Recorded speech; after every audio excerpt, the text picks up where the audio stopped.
രണ്ടാമത്തെയും പെൺകുട്ടിയാണല്ലേ? പ്രസവം നിർത്തിയാ? അല്ല, ഒരു ആൺകുട്ടിയെങ്കിലും വേണ്ടേ?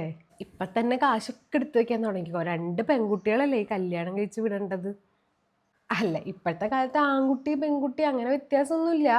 എന്നാലും ഒരു ആൺകുട്ടി വേണം. അതിൻ്റെ ഒരു ഇത്. എൻ്റെ മോൾക്കൊക്കെ ആദ്യം തന്നെ ആൺകുട്ടി ആയപ്പോഴേ ഒരു സമാധാനമായി. ഇനി രണ്ടാമത് പെൺകുട്ടിയായാലും ആൺകുട്ടിയായാലും കുഴപ്പമില്ലല്ലോ. ഒരു ആൺകുട്ടി ഉണ്ടല്ലോ.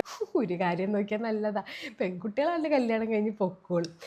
ആൺകുട്ടികളാകുമ്പോൾ പിന്നെ ഭാര്യമാർ വരും, പിന്നെ മരുമക്കൾ അമ്മായിയമ്മ പ്രശ്നവും. അതൊന്നുമില്ലല്ലോ. ടെൻഷൻ ഇല്ലാണ്ട് ജീവിക്കാം വയസ്സാം കാലത്ത്. എന്തൊക്കെ പറഞ്ഞാലും വയസ്സാം കാലത്ത് നമ്മളെ നോക്കാൻ ഒരു ആൺകുട്ടിയെങ്കിലും വേണം. ഈ മരുന്ന് എടുത്തു തരാനെങ്കിലുമേ മരുമക്കളും ആൺമക്കളും വേണം. പെൺകുട്ടികൾ കല്യാണം കഴിഞ്ഞ് അവരെ കാര്യം നോക്കി പോവും. ആൺകുട്ടികൾ ഉണ്ടാവണം. സാരമില്ല, ഇനിയിപ്പോൾ എന്താ ചെയ്യാല്ലേ? പ്രസവം നിർത്തിയില്ലേ?